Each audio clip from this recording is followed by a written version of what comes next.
Oh, you want to play psycho killer? Can I be the helpless victim?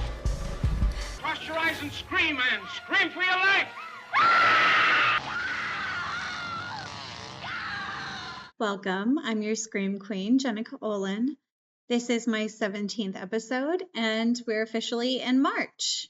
So that means spring break, St. Patrick's Day, Texas Independence Day. Didn't realize that was a thing until I looked up the holidays in America for this month. Apparently, that one just passed on March 2nd, and it marks the adoption of the Texas Declaration of Independence, which someone explained it to me because Texas is not independent from the rest of America. Please explain it to me. There's also International Women's Day, unless we just threw out that holiday with the rest of our rights. I'm going to focus on spring break horror movies this month with a theme that I've titled Spring Break Slaughter. Lots of young people trying to get it on, but forces beyond our control have different plans. If you're new here, each episode will have an intro, brief synopsis of the movie, an analysis of the film, and then I get into the true crime of it all. I'm a huge true crime fan, and I like to make connections between the true horrors that inspire our darkest imaginations. The truth is, the stuff on screen is way tamer than the true horrors that take place every day. Spoiler alert, I've made it my job to spoil the shit out of this movie. So if you haven't seen the movie I'm covering today, which is 2001 Maniacs, also the title of this episode, yeah, that's it. That's the movie I'm covering. If you didn't notice that already. So if you want to go watch this, you can watch it on Tubi. That's the only place I could find it where I didn't have to pay Amazon to let me watch whatever I want to watch. This movie was made in 2005, directed by Tim Sullivan and written by Chris Kobin and Tim Sullivan, starring Robert Englund, who we love, of course, our Freddy Krueger, Lin Shaye, and Giuseppe Andrews. I said that with a question mark because I'm really not sure if I said Giuseppe right, but I think I did. Some quick trivia about this film. It's a remake of or a sequel to 2000 Maniacs that was made in 1964. I haven't seen that film. Maybe I put it on my list, but we'll see. I'll get to it eventually. I think this one kind of filled my bucket for confederacy horror films that are also during spring break. So we got a lot of stuff going on here. Producer Eli Roth has a cameo in this. He plays the same character he played in his own feature directional debut, Cabin Fever, in 2002. If you're a hardier horror buff who likes your flicks to follow with the triple B rule, babes, boobs, and blood, then yeehaw, Bubba. Y'all just struck gold. Oh my God, that's the most Southern I think I've ever fucking sounded. I am born and raised in Florida. No, this film is a slasher horror comedy. You are not supposed to take it seriously, but the commentary on racism in Deep South is something I appreciate as a Floridian, and I will definitely be touching on when it comes to the true horrors behind this ridiculous film. The film cost $1.5 million. I couldn't find any information on how much it made, but I have to imagine they lost a bit of money on this one. Let's set the scene with a synopsis of the movie.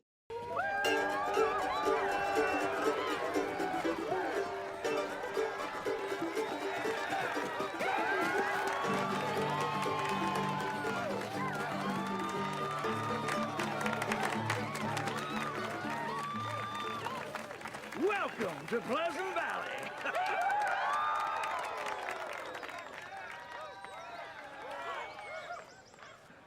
Anderson Lee, nice to meet you, sir. My two partners here go by. Lee Anderson Lee. My, what a beautiful surname. Y'all ain't from the South now, are you? Born and raised, sir.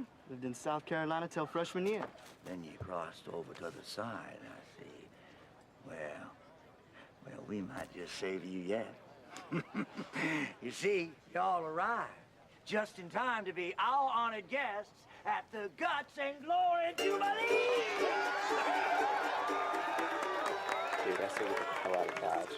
6 prep college students and a biker couple travel south towards Daytona Beach for spring break. But a detour leads them into the seemingly idyllic Georgia town of Pleasantville Valley, which is holding its annual Guts and Glory Jubilee in honor of the American Civil War. While they stay in town, completely isolated from the outside world, they are systematically separated and killed in gory fashion by the town's residents. They are greeted by Mayor George W. Buckman, a charismatic but unsettling figure, along with the town's overly hospitable and eccentric residents. The students are invited to stay for the town's annual Guts and Glory Jubilee. If I supply the peaches, do you think you boys could supply the cream? We're staying at least for 5 minutes. An old-fashioned Southern festival celebrating Southern pride. While the group initially enjoys the hospitality, it becomes clear that something sinister lurks beneath the town's charm. After engaging in a brief romantic encounter with the town stud Harper, Kat is blindfolded and tied up. When he takes the blindfold off her eyes, it's revealed that she is attached to 4 horses. The townsfolk whip the horses, sending them galloping in opposite directions. Kate is violently pulled apart limb by limb. That night, one of the guys gets his stomach pumped full of acid. The next day, the group of visitors realize something strange, and their friends have been going missing. The townsfolk distract them with games and by teaching them about their traditions. If the students try to leave, they are met with hostility, so they go along with the activities.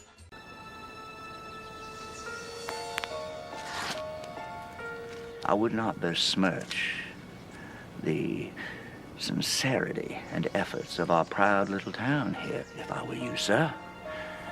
A great price has been paid to ensure the success of this festival. Whoa, excuse me, sir. We're just a little hungover, you know? Hair of the dog. As the ladies learn a dance, Lee is crushed by the town's bell. Malcolm is crushed by a metal press contraption, and Ricky is skewered with a spear. Ricky on a sticky. See y'all barbecues? Got the skewering rod raring to go! Well, are we ready? Are we ready? 1, 2, 3, rabbit feet!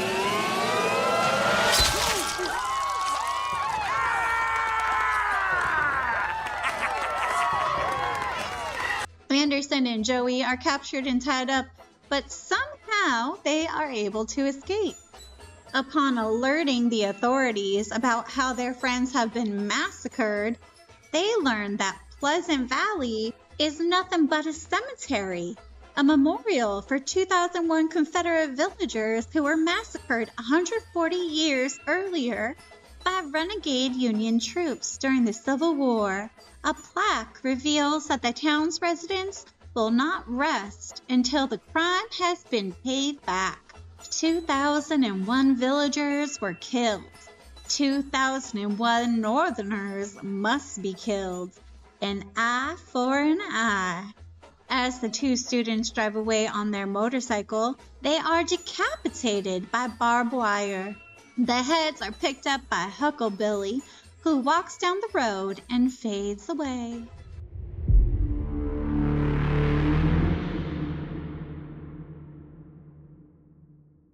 So today I have Mikey as my guest from Slashers Podcast, and we are going to be talking about 2001 Maniacs. Yes. Hello, everybody. I'm Mikey from Slashers Podcast. So, what are you working on currently? So right now, besides Slashers Podcast, which as many of your listeners know, if they've listened to their past couple episodes, we have Lance and Aid from Slashers Podcast that have come on to your show as well. Save the best for last, I assume. But the only really thing I have going on is currently I'm working on another podcast. I'm still doing Slashers, but Slashers is the home for horror movie reviews. And I've always wanted to do a podcast about like cryptids and local legends and things like that. So it's actually kind of funny if you follow like threads, Instagram has like they try to do their Twitter. And I kind of dabble in it because it is actually like a really cool environment. People are really nice and like, there's not a lot of like negativity. And I go to the gym a lot. And so I got a random post from somebody that said I'm working on making the gym my only personality trait in 2025. And I take nothing seriously, not even myself. So I just responded. I was like, "Oh, haha, me too. Let's go." And oh no, I said, "Me too. We should be friends." So realized this guy actually lived like 30 minutes away from me. And we started DMing, and then I realized he had a podcast, and I was like, "Oh, so do I." And so I posted a couple of days ago, like a side by side of that thread, and then a picture of us at a bookstore. And it's like, spoiler alert, we actually became friends. And he's the guy that I'm doing my podcast with. So um, it's That's called awesome. yeah, it's called Graveyard Guys Podcast. It hasn't released yet, but if you want to follow us on Instagram, it's Graveyard Guys Pod. And we're releasing updates because we're trying to do a video type show, not so much just a audio. So it does take time to like set everything up, and it's really annoying. But yeah, Graveyard Guys Pod or Slashers Pod for Slashers Podcasts. And I write and I try to filmmake. Acting is like my big thing. There's a short coming out with me and my really good friend Jenna.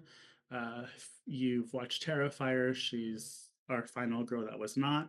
And yeah, I met her on set when I was doing a project. We became really good friends, and she made this little short film, asked me to be in it, and it was great. And we'll be premiering that this year sometime. So I'm excited to go see that. That's it. That's called Spray Bottle, by the way, if you want to look up that film, but it's not been released yet. Okay. That's interesting. Spray bottle. So I have like some of the themes of the movie 2001 Maniacs like broken down. And we kind of had a talk about this a little bit, maybe in another life or something. There was a previous discussion, and I feel like someone said that you went to Blockbuster. And am I just having a premonition? Are we just like that connected? I mean, our chakras are aligned because early 2000s when, I'm a hot high school slut at Blockbuster every Tuesday, renting what I rent, getting all the new horror movies that get released every Tuesday because I'm the only nerd that knows that movies get released on Tuesdays in my little neighborhood. And I found this one and I watched it, and I really loved it. There's a lot of subtext that I didn't catch that I caught this time because of everything we've been going on politically. And when I was a kid, I didn't really pay attention to it. I live in Texas. I'm from Texas. The film is about the Confederacy, basically a Confederate town that was taken over, and the residents are still bitter. So they do like a little festival every year to like celebrate whatever they were celebrating. Yeah, And getting revenge. yeah, Celebrate revenge. yeah, and you throw in some cannibalism, and one of my favorite films is Eli Roth's Cabin Fever. And when I saw the film, so first, like, to preface, I'm gay, everybody. Surprise! I have a big crush on me. Well, I had a big crush on Eli Roth. He's not so.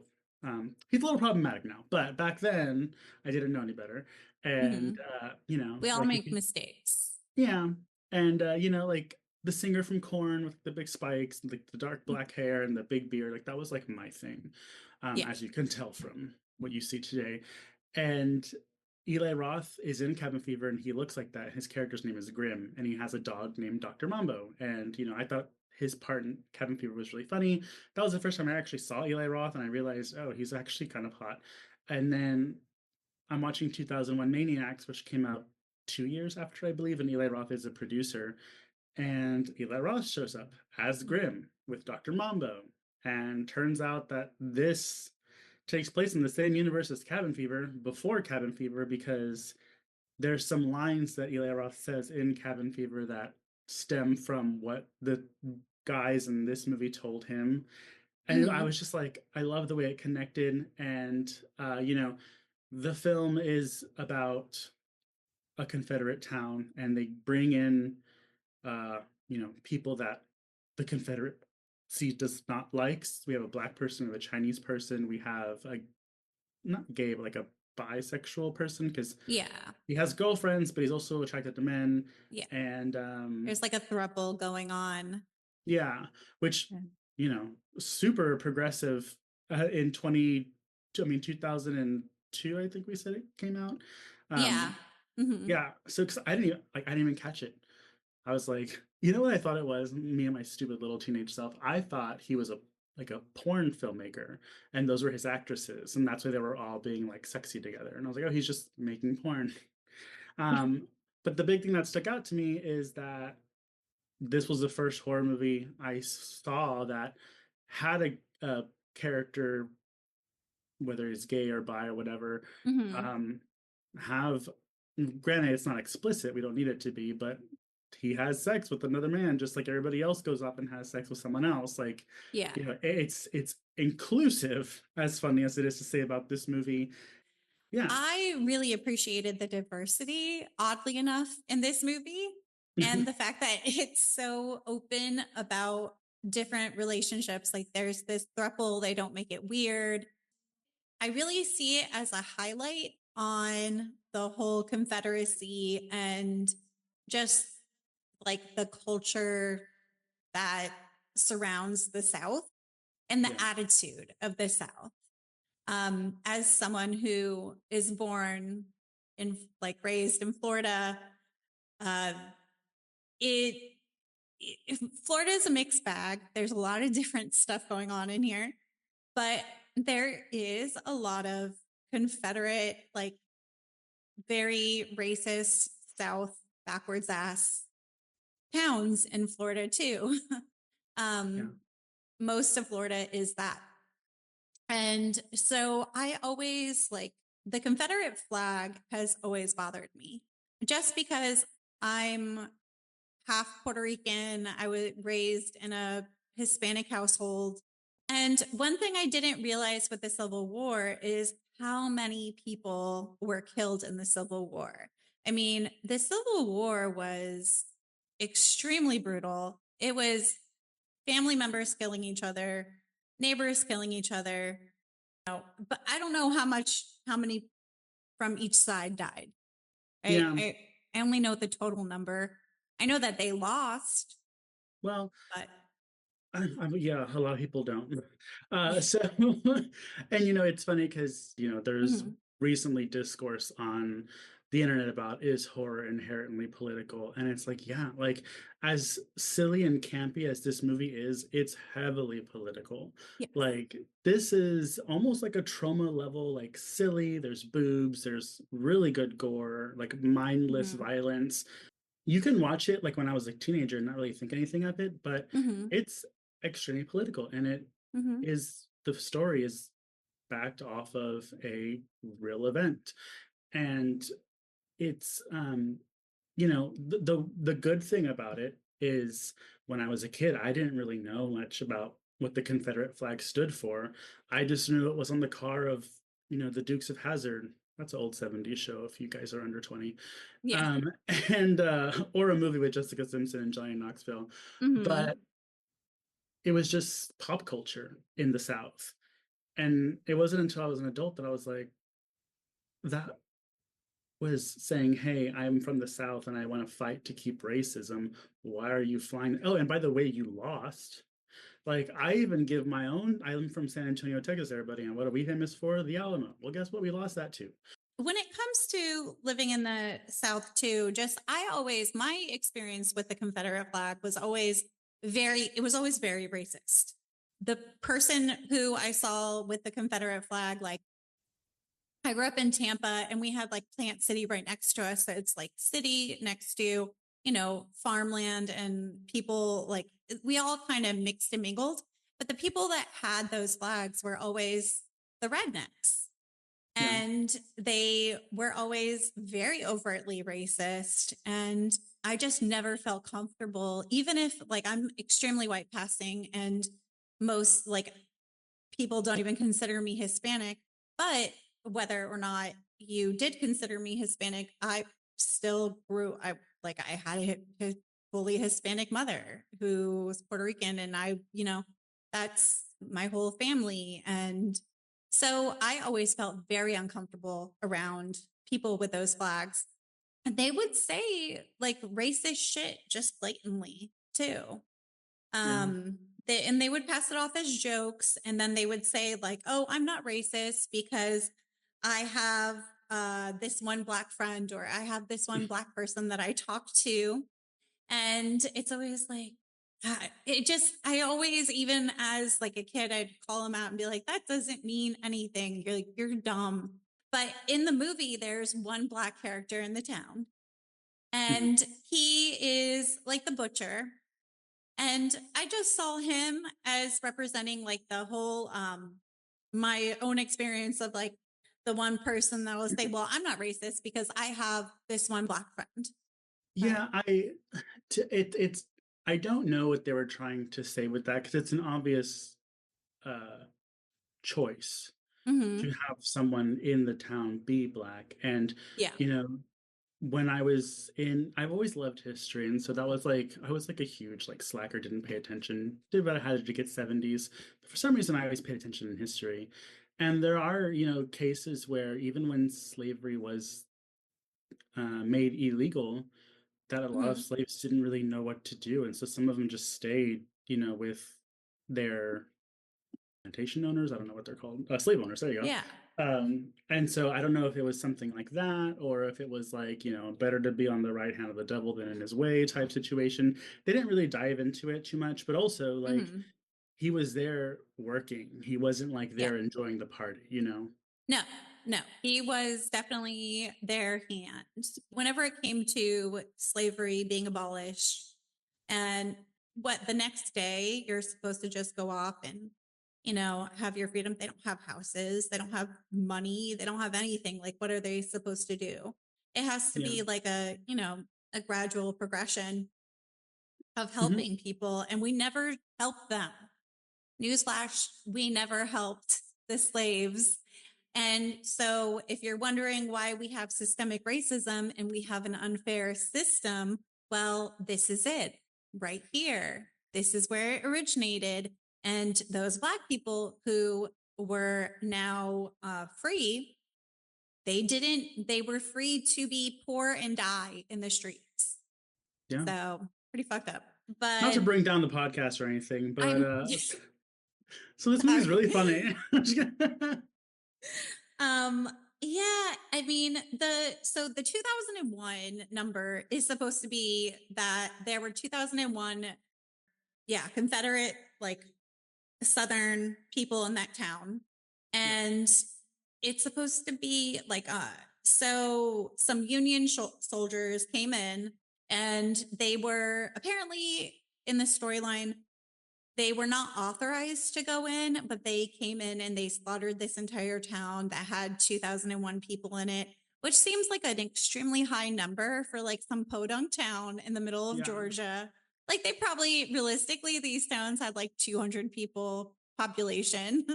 Yeah, that would make, I was like, I did not see 2,000 people in that town. No. But and for some reason, all the women had fake breasts, but yeah, I didn't realize there was so much silicone. And back in the Civil War. Yeah. They had it's a very funny movie. There's a lot of exploitation in there as well. Like, oh, are you gonna like, cause being like a cousin fucker is in there. And the sheep fucker. Yeah. There's the demented kid who keeps killing all the animals. Yeah, which by the way, was that his real voice?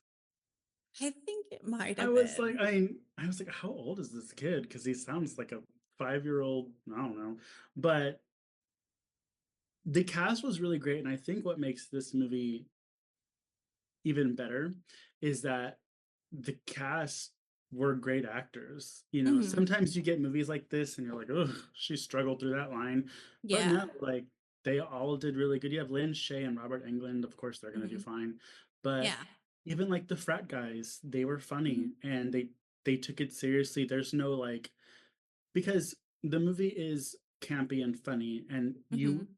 reading the script, I'm pretty sure you know that this is not serious, but they take it seriously. Mhm. There's no like, because I hate when they deliver a line, there's kind of like a subtle like, you got it, and they don't do Yeah. that. No. You know, it's delivered as if they're making a serious movie, and Mhm. it's not, which makes it work really well. Yeah. Did find it interesting when they first get into the village. It looks like a ghost town. And Mhm. then all of a sudden, all these people rush out. And if I'm just going to give a lot of spoilers here, you know, if you haven't seen it, you should probably go watch it, but there's going to be spoilers. They're almost like ghosts, like how they all come out of nowhere. And then you find out later on that they are ghosts. So that kind of made sense. Yeah, which is like they don't really take advantage of how creepy that could be. Mm-hmm. But that concept is actually pretty creepy. It is really creepy, but I think they wanted that was like the twist, right? Hmm. So they didn't want us to know that they were actually in a ghost town, that this wasn't, you know, this was actually a graveyard and all this stuff. So I think they did a really good job with that.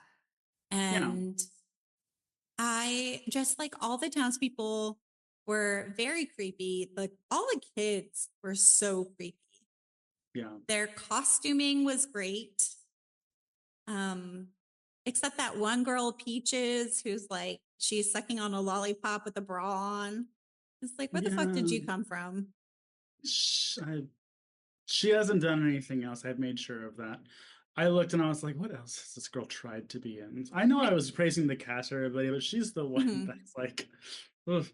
What I was getting to is like Anderson Lee Mhm. is he's kind of like our final guy, but not really. He's kind of the hero, but he's got, you know, that famous last name Lee. Mhm. And so, like Robert E. Lee, which I'm sure we all know if, you know, you've taken any American history classes, you know who Robert E. Lee is. One thing that I found interesting, I was like, I started looking into him more because I was curious, like, is he really just like a big racist asshole?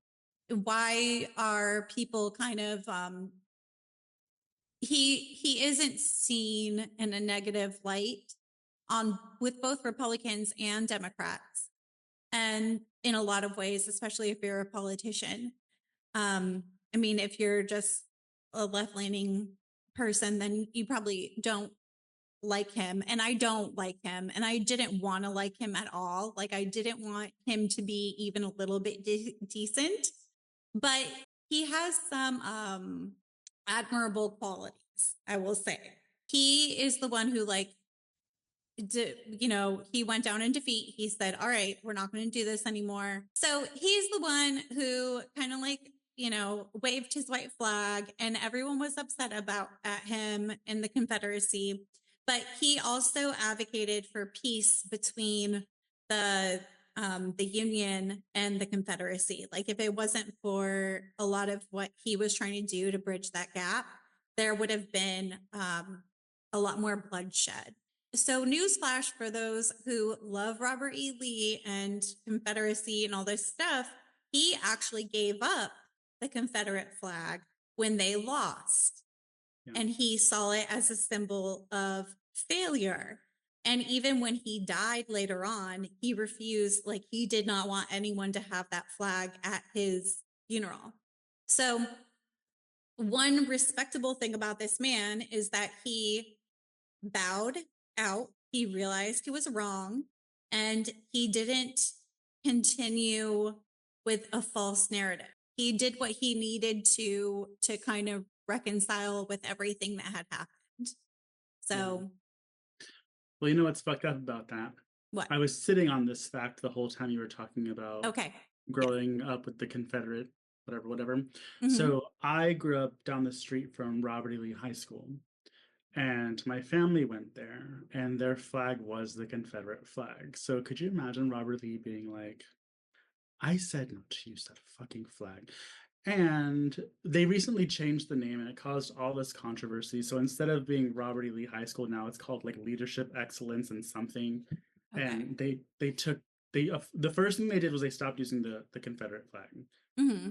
But I was like older when this was changing. Like this wasn't like, oh, oops, we just did it. No, my mom went there in high school, and this wasn't until I was an adult that they made these changes.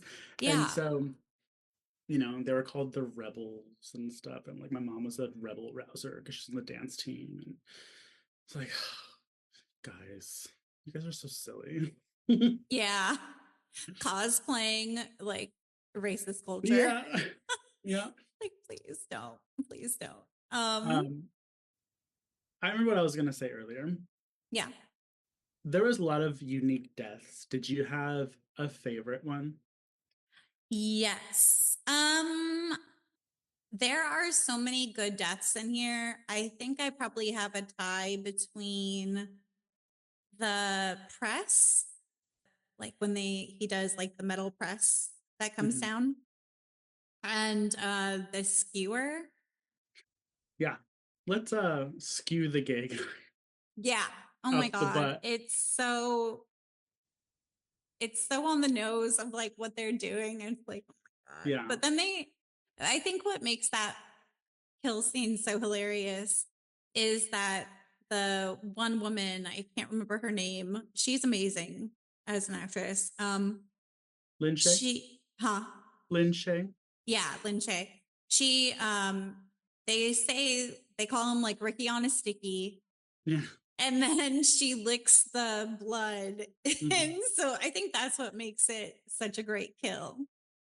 Well, you know, it's funny because that kill could be offensive in itself, but there's context into why they did it, because the whole time Robert Englund knows that one of his, I think they're his sons, is going to have to hook up with him. And so, like, they're even like, loser has to bottom. And so, like, the other guy lost. And so, like, I think that's why they did it.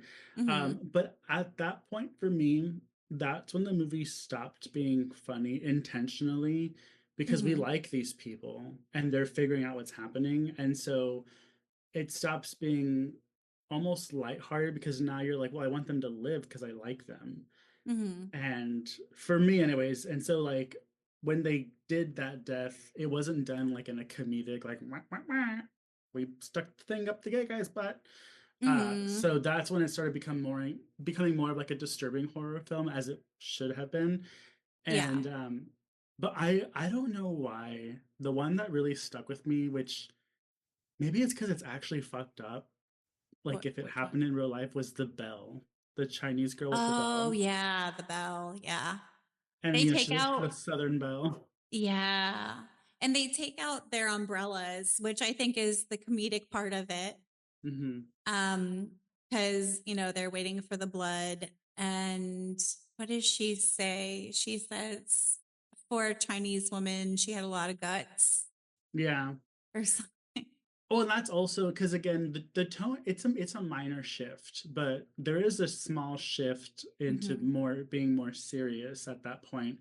And you know, when you look at these characters as the actual character and their storylines, like she was kind of like a hard ass biker chick when she first got there, and she wasn't nice, but she kind of let that wall down and she started like becoming friendly with everybody, and she wasn't the biker chick anymore, and they put her in that dress and the gown, so she starts like feeling like, oh, like, you know, this is fun, and they're having her dance around, and then she sees the umbrellas, and we as the audience are like, oh, that's not good. And you can see in her face, and again, this is because we have actual talented people playing these roles, where her face is like, what's going on, like, why is it? And then the bell falls on her. I don't know why. I don't have any experience with large bells falling on me, but I can just imagine the sound it makes when it crushes you because she's inside the bell Yeah. and it's Yeah. huge. You know, Mhm. like you know how they say sometimes if a diver's too close to, I forgot what whale,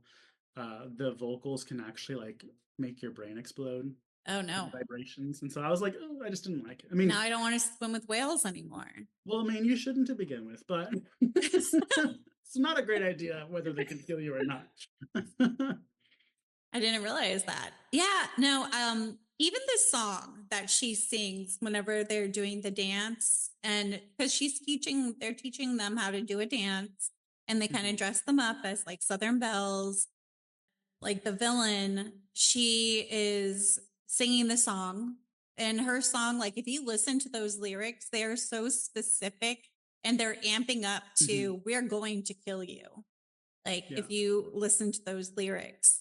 Now, I think you make a really good point. I think that it does teeter on, is this comedy or is this, very serious? And like, I didn't want to see any of them die.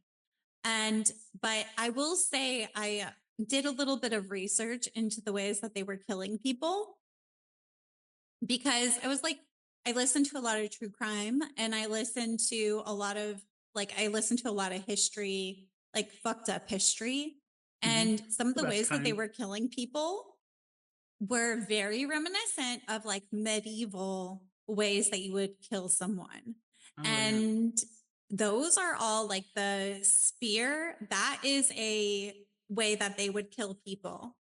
The And horse one I've heard of, and that was, mhm.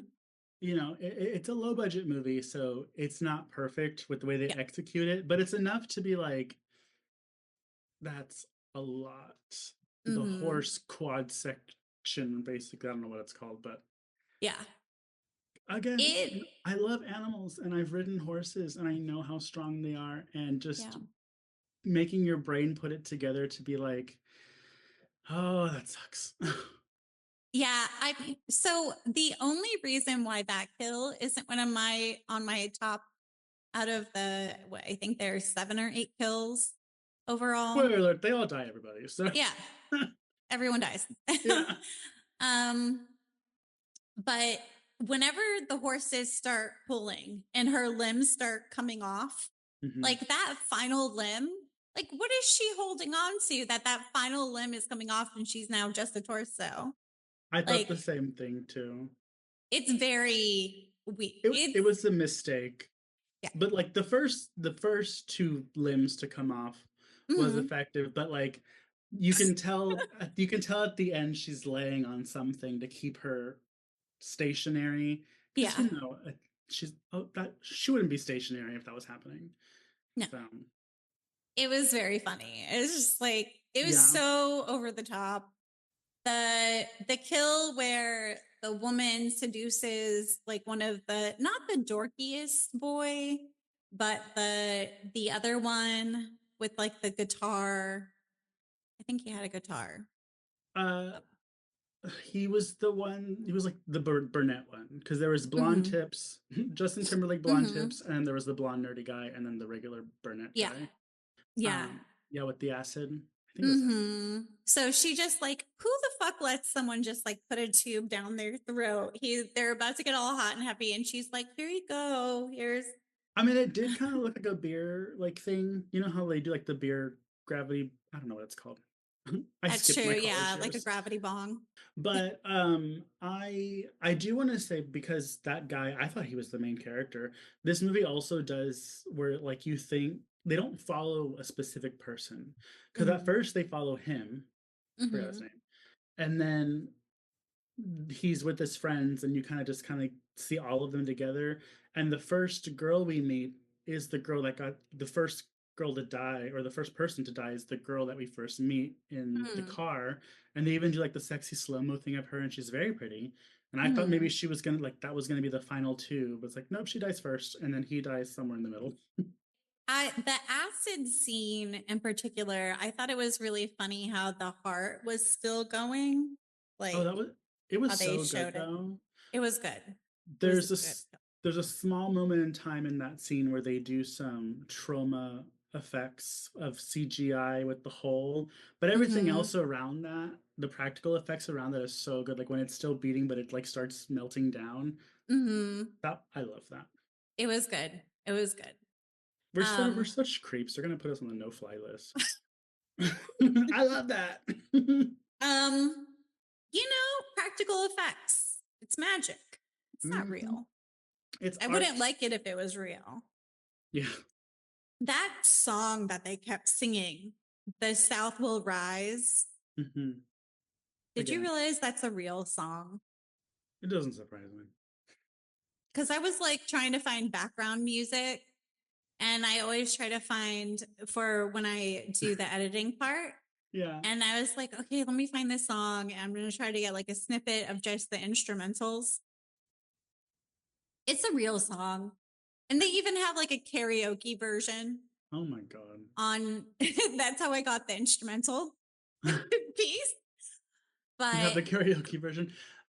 We've touched on this before. The Southern education system doesn't tell you exactly all the truth.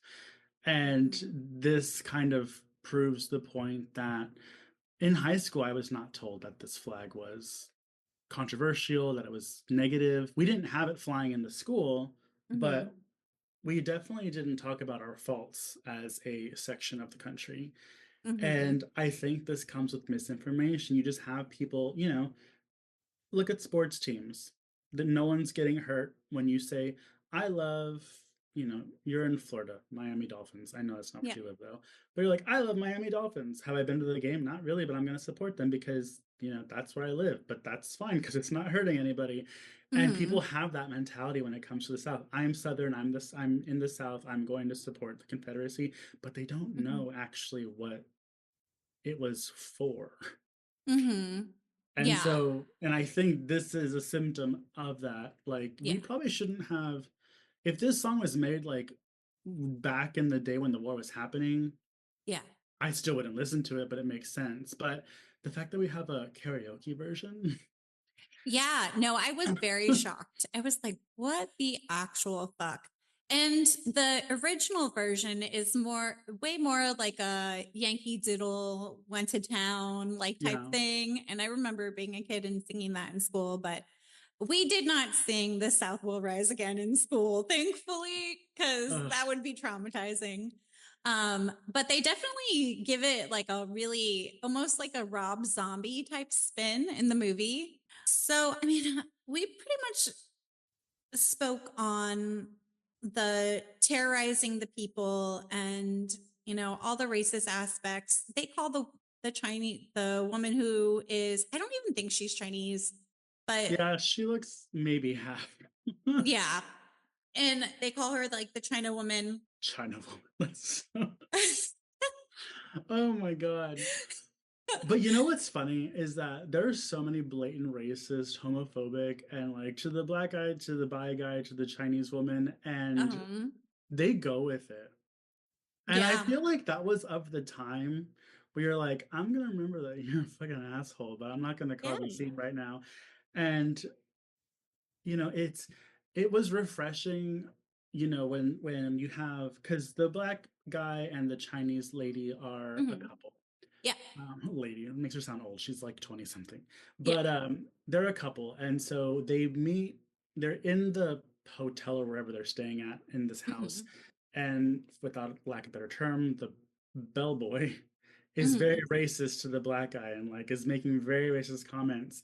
And the black guy's like, oh, you want me to do this? You want me to do that? And he starts like making very antiquated, very racist, what they used to expect from black people back in the day. Yeah. And I liked that approach because if he was just gonna get mad and like threaten to beat his ass and like, punch him, we see that in everything. Yeah. And it's kind of like he was almost like taking a different approach to being like so overtly like, oh, this is what you want. Oh, this is what you want. Oh, this is what you want. And it was making fun of him without the guy actually knowing that he was making fun of him. And I was like, Yeah.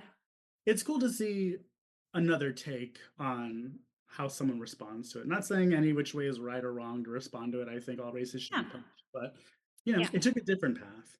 He's kind of mocking them because they are extremely racist and they are treating them like outsiders. And they, they are making these remarks that are extremely inappropriate.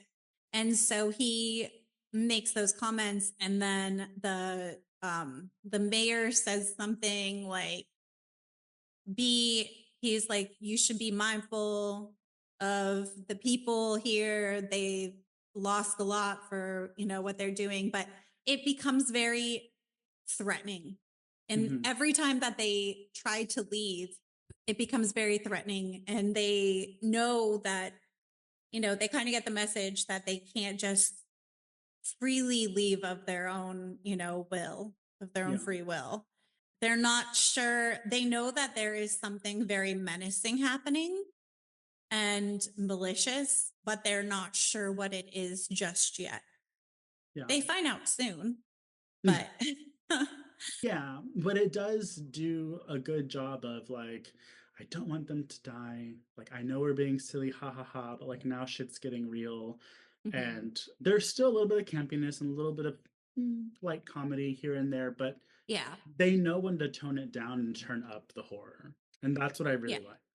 It does have a good balance between that. And it has a good balance between like, oh, we're going to play along and then we're going to push back. And I think the character, the black man, he does a really good job with that.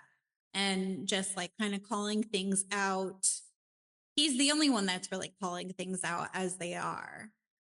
And it's because he's the one who, is going to experience it the most. And he's had the most experience with that in his life, right? Like he knows what racism looks like. He knows what all this shit is. Like they're all pretty much white, except for him and his girlfriend. The Chinese girl.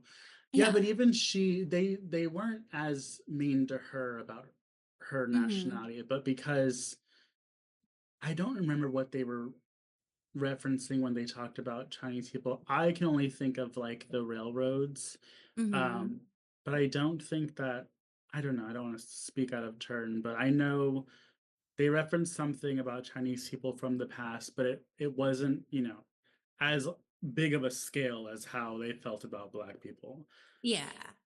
No, there's definitely, any culture that came in, and their target was Northerners, no matter what. Like if you were a Northerner, they wanted to have their revenge.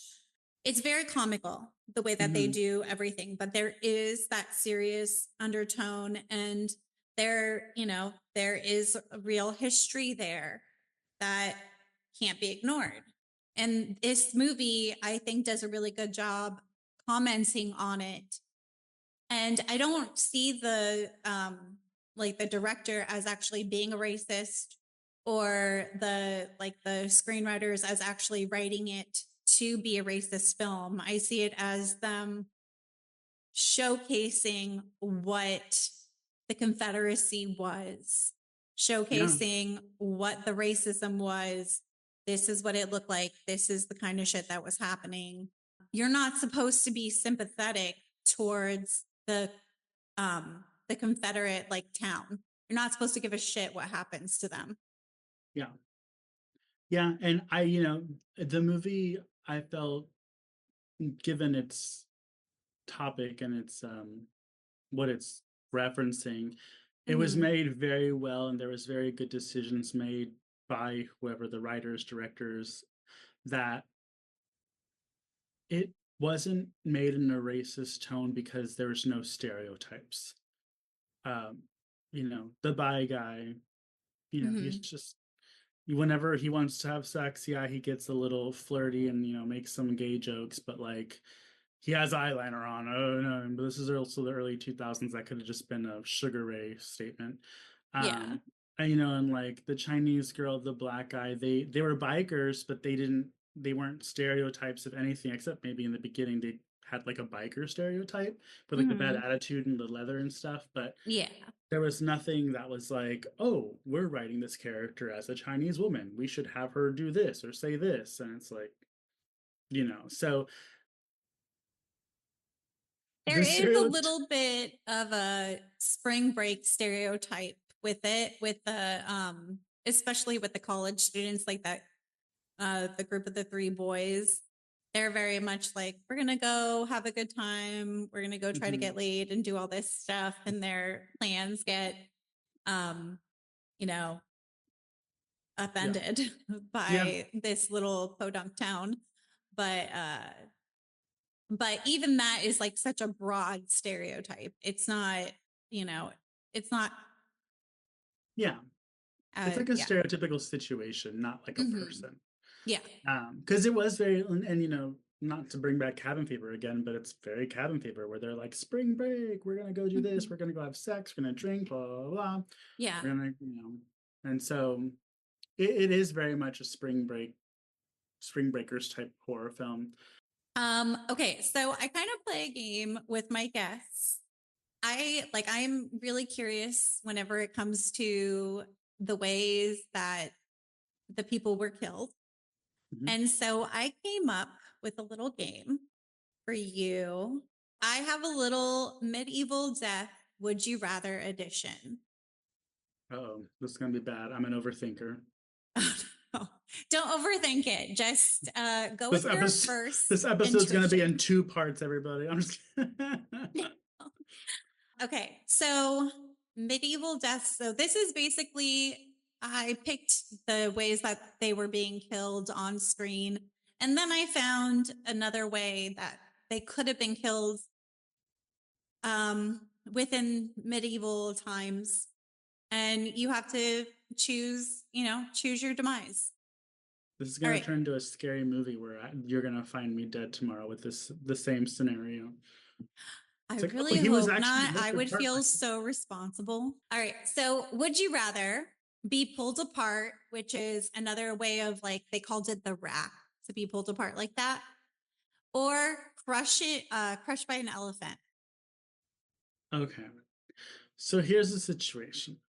Do I want to get pulled into 4 different parts? Non-vital parts, by the way. So you're going to be alive for a while by 4 horses. Or based off this picture, do I want a large elephant to crush my head? I'm going to go with the elephant because that seems like it would be over much faster. But here I go overthinking. I don't think the elephant, this probably happened, which is probably fucked up. Like, back then, elephants weren't listening to nobody. And so like I can imagine, like I've seen elephants play with balls, and like sometimes they accidentally like roll their ankle and it's like, oops, I didn't crush it all the way, and so you're sitting there like twitching like a fish. But we'll go with the elephant crushing. I think these were like trained execution elephants. Like they were trained to squash heads. That's crazy. And that's real. Give me the most tenured crushing elephant and have him do it. I know, right? Like just get it over with. I agree. I would also go with the elephant crushing. It's also a cooler animal. Fuck horses. Yeah, and that's kind of why I put them together, because it's like, what animal would you rather be killed by, horses or an elephant? Like, yeah, I choose elephant. All right. So pressed to death. So they used to, I don't really know what contraption they're using in the movie. It's like a metal press, but being pressed to death was a real thing. They would just like put rocks on top of people. They'd put like a flat rock and then pile rocks on top of it until you were crushed and died. So would you rather that or the wheel? Do you know how the wheel works? I'm afraid to ask. No, I don't. So the wheel, basically, you're going to go around and around the wheel, and it's going to pull you apart slowly.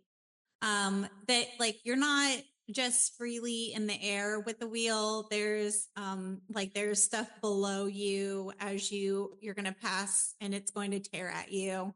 And they keep doing this, and I'm pretty sure they like they're hurting you at the same time, and you don't come off the wheel surviving.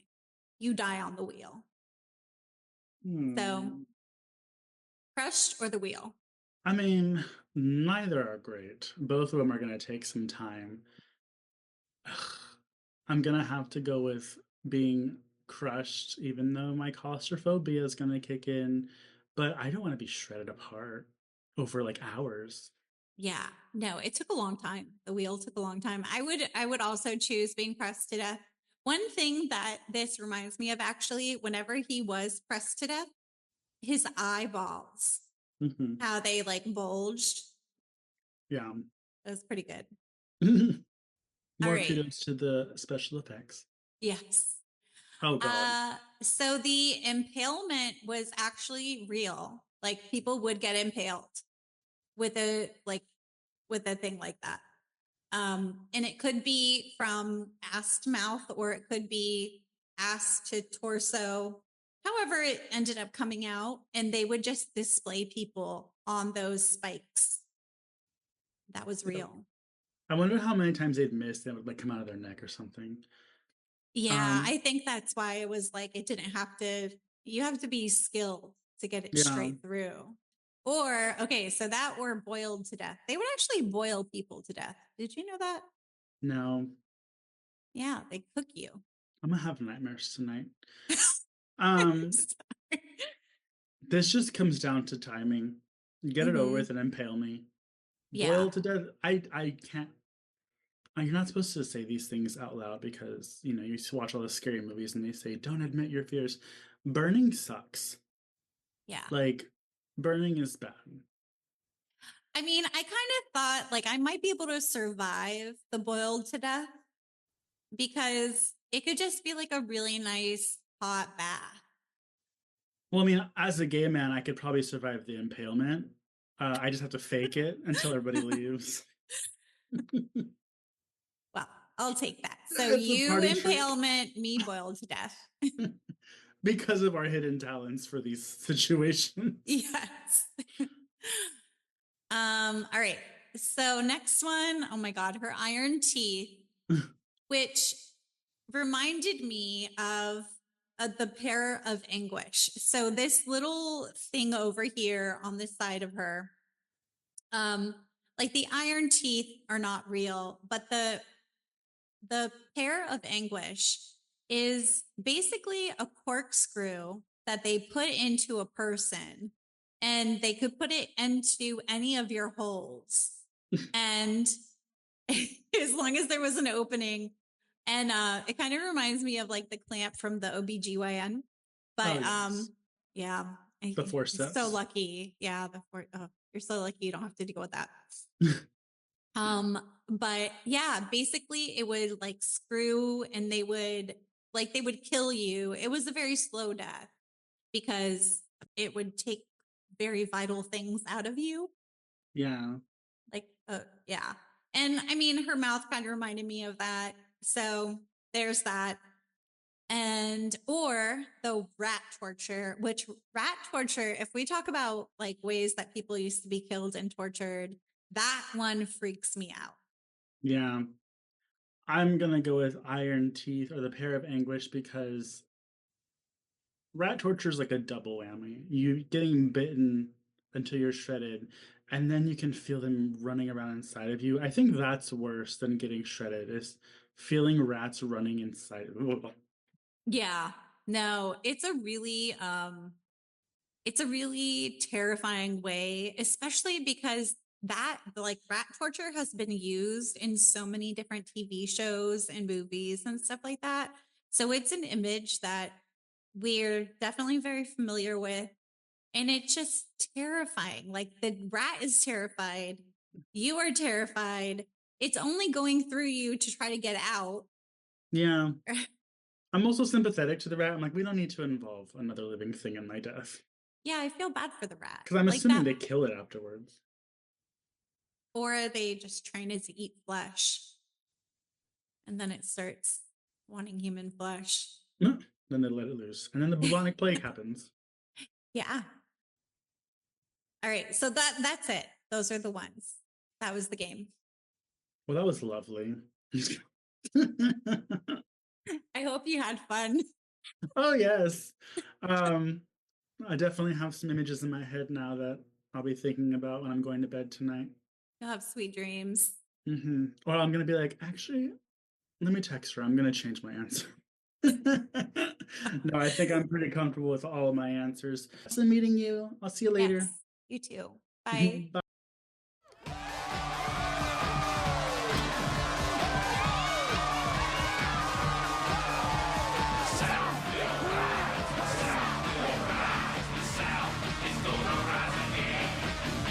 For the true horrors, I'm going to get into the Civil War, the American Civil War that took place from 1860 to 1861.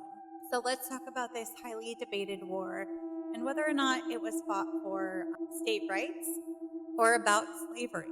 I'm going to kind of cover how state rights and slavery were extremely intertwined. You cannot separate them from each other.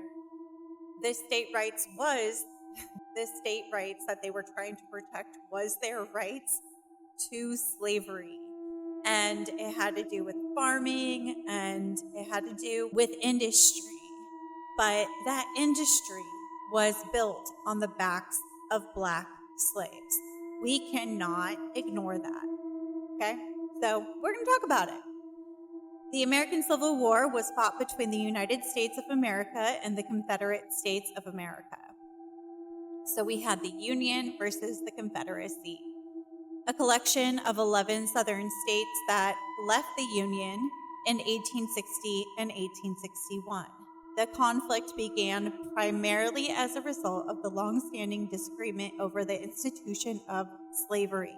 On February 9th, 1861, Jefferson Davis, a former U.S. Senator and Secretary of War, was elected President of the Confederate States of America by the members of the Confederate Constitutional Convention.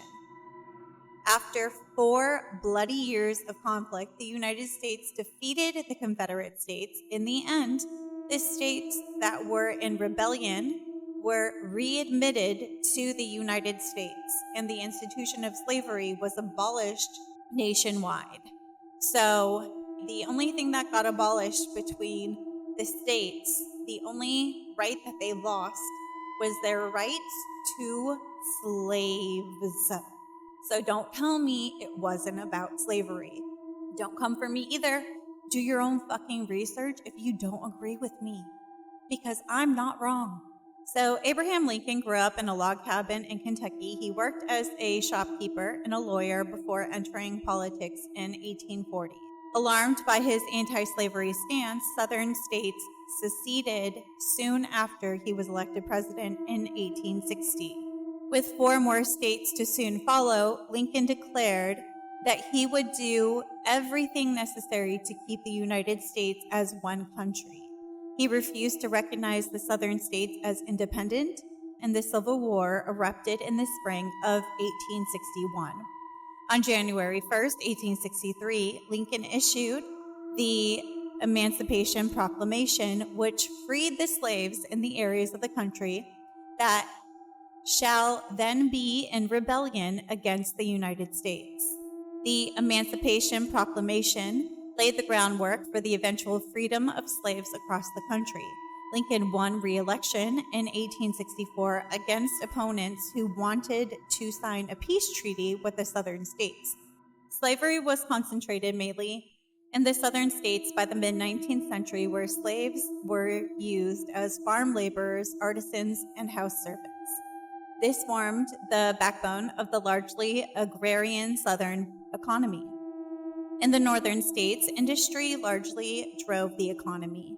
Many people in the North and South believed that slavery was immoral and wrong, yet the institution remained.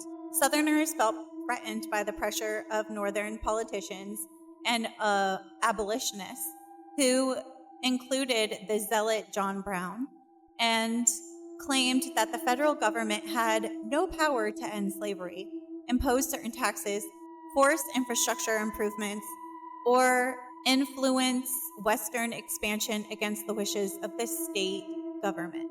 While some Northerners felt that Southern politicians wielded too much power in the House and Senate and that they would never be appeased, from the earliest days of the United States through the antebellum years, politicians on both sides of the major issues attempted to find a compromise that would avoid the splitting of the country and ultimately avert a war.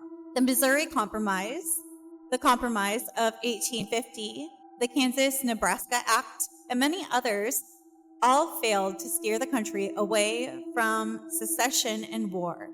In the end, politicians on both sides of the aisle dug in their heels.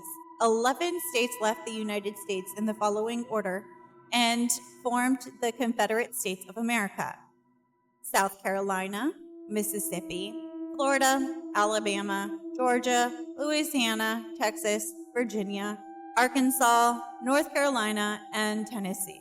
At the beginning of the Civil War, 22 million people lived in the North and 9 million people, nearly 4 million of who were slaves, lived in the South. The North also had more money, more factories, more horses, more railroads, and more farmland. On paper, these advantages made the United States much more powerful than the Confederate States. However, the Confederates were fighting defensively on territory that they knew well. They also had the advantage of the sheer size of the Southern Confederacy, which meant that the Northern armies would have to capture and hold vast quantities of land across the South. The Civil War devastated the Confederate States. The presence of vast armies throughout the countryside meant that livestock, crops, and other staples were consumed very quickly. In November of 1863, President Lincoln traveled to the small Pennsylvania town and delivered the Gettysburg Address, which expressed firm commitment to preserving the Union and became one of the most iconic speeches in American history. After 4 years of conflict, the major Confederate armies surrendered to the United States in April of 1865. The war bankrupted much of the South, left its roads, farms, and factories in ruins, and all but wiped out an entire generation of men who wore the blue and the gray. More than 620,000 men died in the Civil War, more than any other war in American history. The Southern states were occupied by Union soldiers, rebuilt, and gradually readmitted to the United States over the course of 20 difficult years known as the Reconstruction era. During the war, Abraham Lincoln freed some slaves and allowed free men to join the Union Army as the United States colored troops. It was clear to many that it was only a matter of time before slavery would be fully abolished. As the war drew to a close, but before the Southern states were readmitted to the United States, the Northern states added the 13th, 14th, and 15th Amendments to the Constitution. The amendments are also known as the Civil War Amendments. The 13th Amendment abolished slavery in the United States. The 14th Amendment guaranteed that citizens would receive equal protection under the law, and the 15th Amendment granted Black men the right to vote. The 14th Amendment has played an ongoing role in American society as different groups of citizens continue to lobby for equal treatment by the government. So that is the shorthand of the Civil War. Those are your basic facts to understand what, when, where, and how. If you are still confused on whether the Civil War was about slavery, do some research on your own. If you are flying a Confederate flag, you are a racist. If you are flying a Confederate flag, you probably also have a Trump flag. I'm just going to go out on a whim and say that. If you have a problem with anything I said, don't listen to my podcast. You choose what you listen to. You don't have to listen to me if you don't want to. If you don't want to hear my logic and my research, then fuck off, please, and thank you. One thing I don't give a shit about is people's opinion that I also don't approve. You know who I give a shit about. I give a shit about the people that were subjected to slavery. I give a shit about the people that horror is about. Horror has always been about the underrepresented class. It has always been about the misfits. Horror is political. Horror is here to highlight the atrocities that happen to people. And if you have a problem with that, fuck off. Thanks. Let's end on a high note. This ain't my first barbecue, son! And it surely won't be my last. If you would like to collaborate on something, I would love the opportunity to connect with more people in the horror scene. I'm currently scheduling guests to be on episodes for April, and you don't have to be an expert to talk horror with me. I've decided against the reviews to be entered in a monthly giveaway. This is mainly because it didn't do well, and I'm not afraid to admit that. I don't have the pool yet to make that a thing. And honestly, like, if you like what I do, just please leave a review. It really helps a girl out. And it's a small token that you can leave me for all the work that I'm putting into this. The winner for February was Crypto Movie 77. If you're listening, I sent you an email. Once I receive your details, I will mail you your prizes. If you haven't already, please rate, review, and subscribe wherever you get your podcasts. Do it because it really helps a Scream Queen get recognition for all the work I put into this podcast and the content I create. As for shout outs, I will still be shouting out people for leaving reviews and comments that stand out to me on social media. On Apple Podcast, Smack It Raw said, I really enjoy the true crime of it all portion of the show and how she ties the actual crimes to what we see on film. Thank you. That's just how my brain works. And when I watch horror movies, that's what I'm thinking about. So I didn't see a lot of people connecting these things, and it's something that I think it just makes sense. I think horror is an important genre. We're finally starting to get some recognition for horror movies, and part of the reason is because horror movies are social commentary. They are important, and they are embedded in historical events. Most of them, not all of them. And it is the genre for the unheard. When I say Scream Queen, I don't mean that in a bad way. The scream is empowerment. If someone's fucking with you, you better scream as loud as you can. I'm going to tell you that right now. Don't go quietly. Scream your head off. I recently posted a found footage video, no pun intended, of my young and impressionable feet reenacting scenes of Quentin Tarantino films.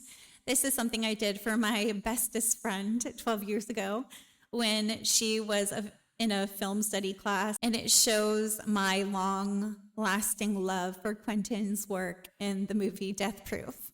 I got a decent amount of comments from people letting me know how pretty my feet are to the comedy of it all, because I really found the whole thing hilarious. I did not take my feet seriously. I guess my toe beans are all right, but my cat's toe beans are way better. They have the cutest little toe beans. Evan Towell replied, LOL, maybe Quentin will see this, and it'll be an audition, and he'll use your feet in his next movie. Quentin, if you're listening to this, my feet are available. They're not as nice as they used to be. They're a little bit more wrinkly. Like, definitely, I need to moisturize them, and I got something going on with my toenail that I'm trying to get rid of. I'm going to take some medicine for that. I just had blood work done, so I'm going to get rid of that thing going on in my toenail. But, besides that, my feet are pretty much the same shape. So they're not bad.